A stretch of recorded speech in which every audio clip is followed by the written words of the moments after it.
На територијата на Македонија, младотурското движење доживува најголем подем. Во 1908 година, командантот на Ресенскиот гарнизон Нијази Бек се одметнува од власта на султанот и воспоставува контрола на цела Западна Македонија. Живо сум заинтересиран да дознам нешто повеќе за тоа. А знам како и знам каде.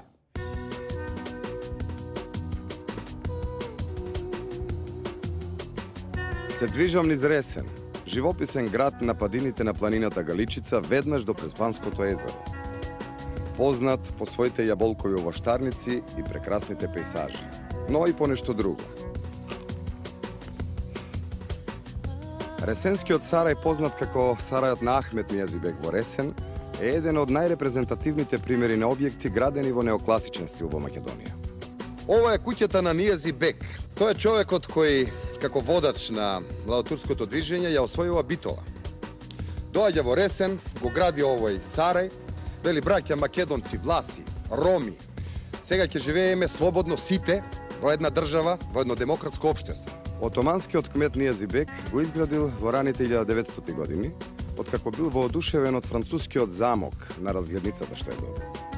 Веројатно ќе се согласите да се изгради вакво здание е амбициозен проект и за денешно време, а не пак за почетокот на 20 век.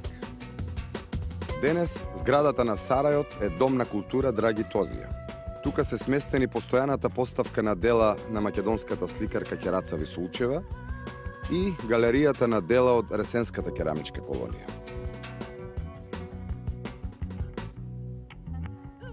Авторите од Ресенската керамичка колонија досега создадоа над 1000 дела. 400 од нив се овде во овој прекрасен дворец, кој самиот представува културно и историско богатство. Од илјадници керамички колонии од целиот свет, само 9 се под заштита на УНЕСКО.